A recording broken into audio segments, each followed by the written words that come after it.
پہلے تو یہ ذرا میرے بیان سن لیں. یہ جب میں پرائم منسٹر تھا, یہ میرے بیان صرف یہاں نہیں ہیں, 2 پاکستان میں بھی ہے اور امریکہ کے اندر جا کے میں نے یہ بیان دیا ہے. یاد رکھیں, امریکہ کے اندر سب سے تکڑی لابی اسرائیل کی لابی ہے.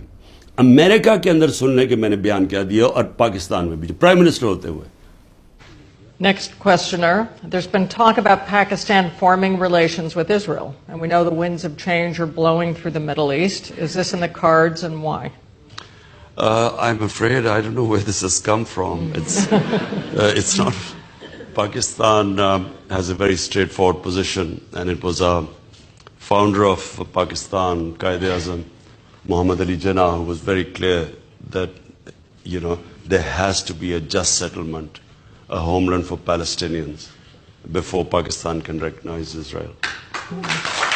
جو بھی کوئی ملک کرے, ہمارا تو موقف بڑا کلیئر ہے, اور ہمارا موقف قائد اعظم محمد علی جناح نے 1947 میں کلیئر کر دیا تھا, 1948 میں, کہ ہم اسرائیل کو کبھی تسلیم نہیں کر سکتے جب تک فلسطینوں کو ان کا حق نہیں ملتا, ان کو ایک جسٹ سیٹلمنٹ نہیں ہوتی, جو 2 نیشن تھیوری تھی پیلسٹینین کی, کہ ان کو پورا ایک ان کی اسٹیٹ ملے جو کہ پیلسٹینین فیصلہ کریں. ٹھیک ہے, جب تک وہ نہیں ہوتا, اگر ہم وہ تسلیم کر لیتے ہیں تو ہمیں پھر کشمیر کا بھی, ہمیں ایگزیکٹلی سچویشن کشمیر کا ہے تو ہمیں وہ بھی گیو اپ کرنا چاہنا چاہیے. تو اس لیے پاکستان نہیں تسلیم کر سکتا اسرائیل کو. اب امریکہ میں میری بیان کی کیا اہمیت ہے, کیونکہ یہ جو 2 ہیں نا, نواز شریف اور زرداری, یا ان کے بچے, میں چیلنج کرتا ہوں کہ یہ جا کے امریکہ کیا پاکستان میں بیان دے دے ان کے خلاف, لیکن امریکہ میں جا کے دے. یہ میں کہتا ہوں کہ ان کی اتنی جرت نہیں تھی کہ جب امریکہ نے اور ہندوستان نے مل کے موڈی کے دورے پہ امریکہ جب جوائنٹ سٹیٹمنٹ دی اور انہوں نے کہا کہ پاکستان کا نام لیا, بائیلیٹرل ٹاکس میں پاکستان کا نام آتا ہے کہ جی پاکستان کراس بارڈر ٹیررزم کر رہی ہے اور پاکستان کو بند کرنی چاہیے. کسی کا بیان نکلا کسی کے منہ سے, کہیں وہ بیٹھا ہوا نواز شریف, کہ اس کے منہ سے کوئی آواز نکلی, کہیں زرداری کے منہ سے کوئی آواز نکلی؟ نہیں نکلے گی. جب 400 ڈرون اٹیک ہو رہے تھے پاکستان میں, جو دنیا میں کوئی مثال ہی نہیں ہے کہ آپ جس کے لیے جنگ لڑ رہے ہیں وہ آپ کے ملک میں ڈرون اٹیک کر رہے ہیں, ان کے منہ سے ایک لفظ نہیں نکلا. اور میں آج اپنی اسٹیبلشمنٹ سے پوچھنا چاہتا ہوں کہ آپ ان لوگوں کی آج حمایت کر رہے ہیں جن کے اربوں روپے نہیں ڈالر باہر پڑے ہوئے ہیں. یہ کبھی بھی ایک لفظ نہیں کہیں گے ان لوگوں کے پاس جن کو پتا ہے کہ وہ کسی وقت ان کے, جس طرح وہ روسیوں کے اب ڈالر ضبط کر رہے ہیں نا, ان کی روسیوں کی پراپرٹیز جب سے جنگ ہوئی ہے ضبط کر رہے ہیں, وہ کبھی بھی ان کے ڈالرز, کیونکہ چوری کا پیسہ ہے اور اربوں ڈالر پڑا ہوا ہے ان کا باہر, یہ کبھی ان کے خلاف بات نہیں کریں گے, یہ اپنے ملک کے لیے کبھی کھڑے نہیں ہوں گے.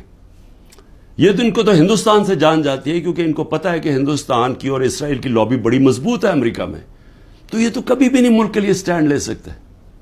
تو ان کی جو بیکنگ کی جا رہی ہے, میں یہ سوال پوچھتا ہوں کہ آج عمران خان کو تو دہشت گرد ثابت کرنے کی کوشش کی جا رہی ہے.